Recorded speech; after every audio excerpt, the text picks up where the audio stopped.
सभी माता बहनों को मेरा हाथ जोड़कर जय श्री राम और जय श्री राधे। हमने लास्ट वीडियो में आपको राम जन्म का प्रथम भाग सुनाया था, तो उसी का दूसरा भाग हम आज आपको रामायण का सुनाएंगे। तो पिछली वीडियो में हमने जो अपना प्रसंग अवशेष रह गया था, तो वहाँ जब एक दिन कौशल्या माता ने श्री रामचंद्र जी को नहलाया और नहलवाने के बाद अपने पुत्र को उन्होंने सुला दिया और वो कुछ अपने काम काज करने के लिए बाहर निकल गए। और जब वो लौट कर आई तो उन्होंने क्या देखा कि उनका पुत्र रसोई घर में भोजन कर रहा है और एक पुत्र पलंग पर सो रहा है।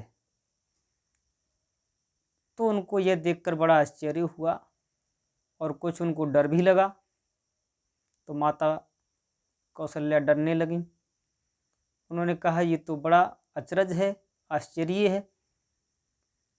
तो तुरंत उन्होंने पहचान लिया कि ये तो कोई साधारण पुत्र नहीं है, ये तो अंतर्यामी है। तुरंत उन्होंने पैर पकड़ लिए और फूट फूट कर रोने लगी और राम से कुछ विनती करने लगी। तो वहीं से हम ये कथा अपनी आरंभ करते हैं। आइए देखते हैं। बारो बार जननी लखे नैन पसारो पसारो, दोनों दिस प्रभु दीखते अचरज हुआ अपार। हरि अचरज भी हुआ है, डर भी लगा, मुँह फाड़ तभी भगवान हंसे। निज रूप विराट दिखाने को, बड़े जोर से कृपा निधान हंसे। माता को दिखला दिया, अरे प्रभु ने रूप अखंड, दृष्टु पड़े प्रति रोम में कोट कोट ब्रह्मांड। लुकुटी की तरह अब तो माता गिर पड़ी प्रभु के चरणों में। यह शब्द एकदम आने लगे आनंद कंद के श्रवणों में। मुझसी न मूर्खा हो कोई, मन आज भली विध जाना है। संसार के स्वामी को मैंने अपना सुत करके जाना है। सुन इतनी से रूप फिर हो गए श्री भगवान, माता से विनती करें इस विद दया निधान। तो अपनी माता से वो विनती करने लगे कि हे माता, अरे अब विनय मेरी पर भली भांति तुम ध्यान लगाना माता जी। मत तो आज की बात किसी को भी मुख से बतलाना माता जी। माता ने कहा, मेरी भी विनय, प्रभु अपने हृदय जमाना तुम। अपनी माया के चक्कर में मुझको मत कभी फसाना तुम। इस प्रकार बहुविध किए शिशु चरित्र भगवान, बड़े हुए चारों कुमार राजा प्रिय प्राण। तो इस प्रकार से राजा के चारों पुत्र जब बड़े हो गए तो उनको बहुत ही अपार सुख शांति मिली और राजा दशरथ बहुत खुशी से अपने महलों में रहने लगे। जिनके 4-4 पुत्र महलों में रहते हों, खेलते हों, तो इससे बड़ी और उन्हें किस तरीके का आनंद मिलेगा। इससे अच्छा कुछ और हो ही नहीं सकता उनके लिए। तो आगे, अब चारों भाई खेलन हेतु महलों से बाहर जाने लगे। अद्भुत चरित्र जिनके निहार सब ही नर नारे सिहाने लगे। भोजन करने भूपत बैठे, बोले से बच्चे न आते हैं। माता जब चह पकड़ना तो वह ठुमक ठुमक भग जाते हैं। वाह रे प्रभु की लीला। कुछ और बड़े हो जाने पर यज्ञोपवीत संस्कार हुआ। गुरु गेह बिठाए पढ़ने को, भूपत उर्वरस अपार हुआ। एक दिवस महल के द्वारे पर एक बंदर वाला आया है।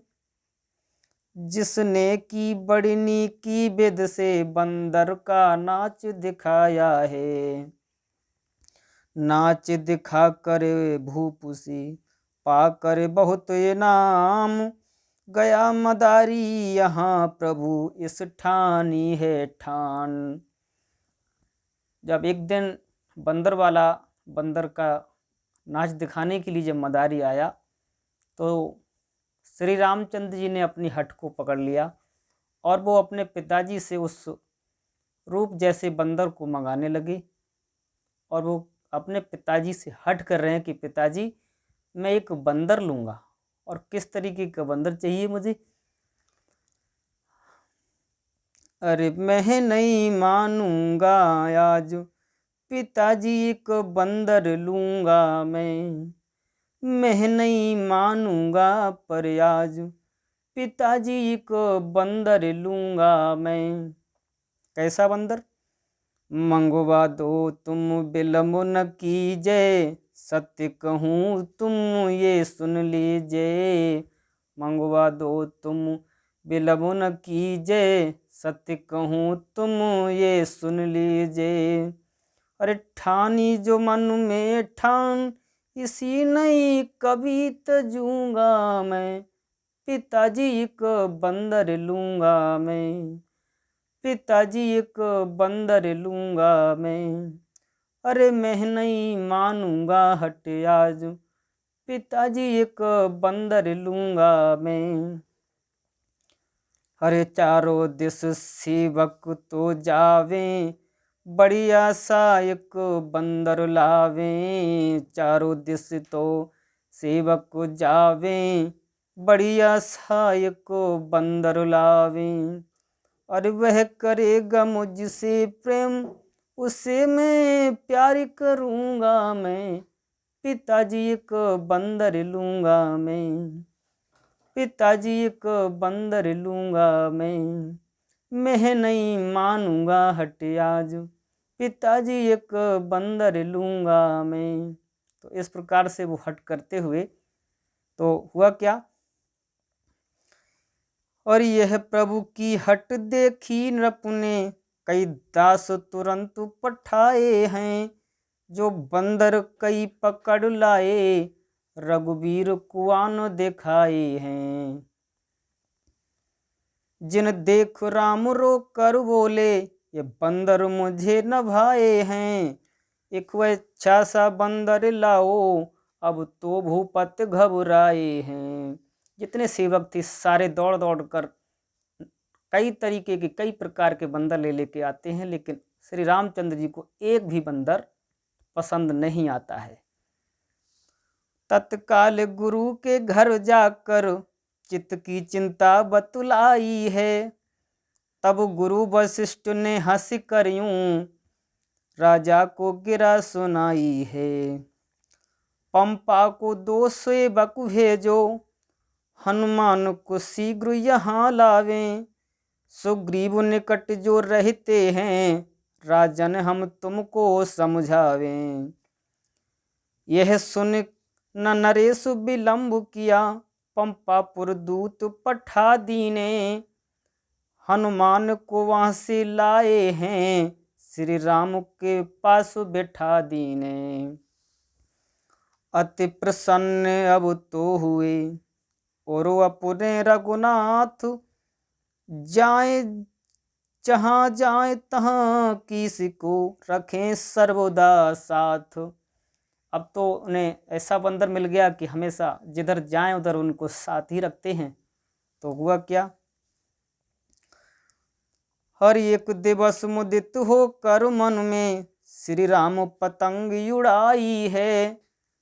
जो इतनी ऊंची जा पहुंची, सुरलोक में पड़ी लखाई है।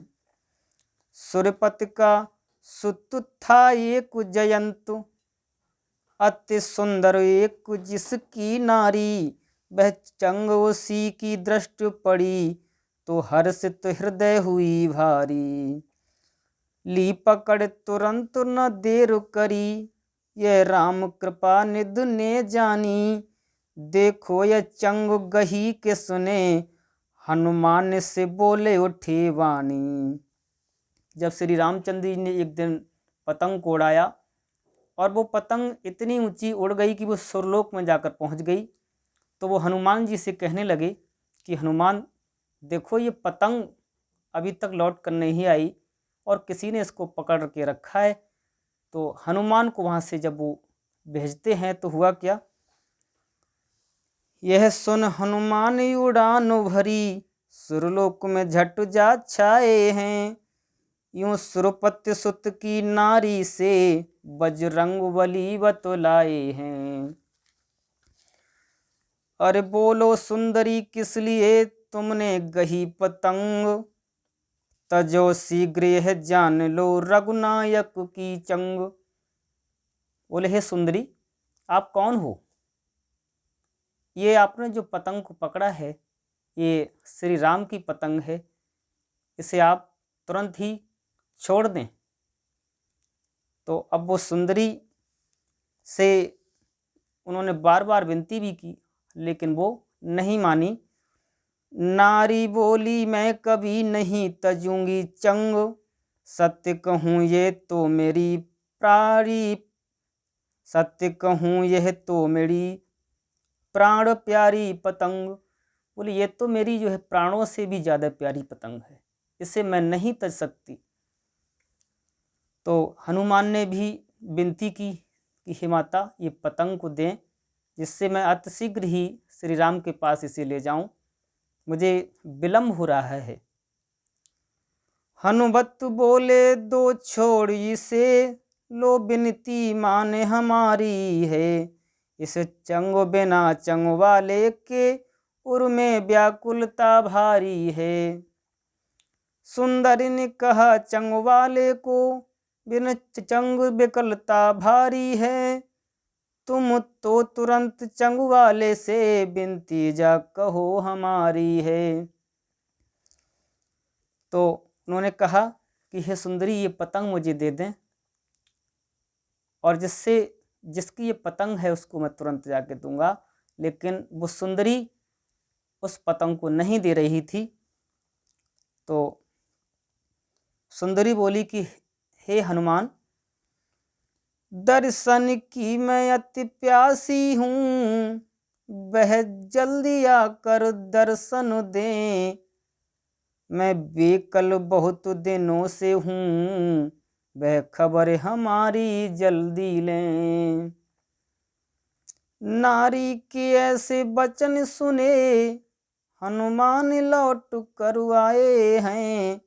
जो वचन कहे मृगुनयनी ने, श्री राम को तुरंत सुनाए हैं।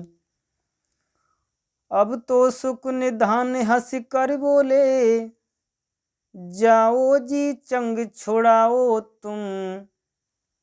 हम चित्रकूट में दर्शन दें, उस नारी को समझाओ तुम। बोले हे हनुमान, उस सुंदरी से जाकर तुम ये कह देना कि उनको हम चित्रकूट में आकर मिलेंगे, और इस प्रकार उनको हम दर्शन देंगे। आप जाओ, उनसे हमारा ये संदेश भेज दो, कह दो। अब हनुमान वहाँ से चलते हैं चित्रकूट में दे दरस, अरे तुमको श्री रघुराय, पूरी हो मन कामना, तुम क्यों राखी देर लगाए। चंग तजी मृग नैनु ने, चले वीर हनुमान, आए निज प्रभु के निकट, आनंद हुए महान। एक दिवस हनुमान को, विदा किया रघुवीर, दंडक वन में फिर मिले, दीना इस विदुधीर।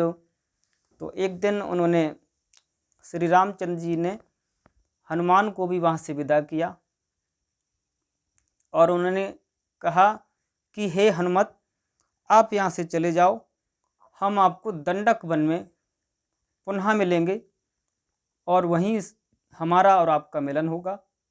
अभी आप यहाँ से चले जाएं। अब आपसे मिलकर हम धन्य हुए और आप मेरा वहीं पर इंतज़ार करना और आप सभी वानरों को हम दंडक वन में आकर दर्शन देंगे। तो मित्रों, यहाँ तक की कथा हमने आपको 2 पार्ट में सुना दी। इसके बाद की जो हम कथा आपको सुनाएंगे पुष्प वाटिका, वो आपके नए वीडियो में मिलेगी। तब तक के लिए जय श्री राम, जय श्री राधे।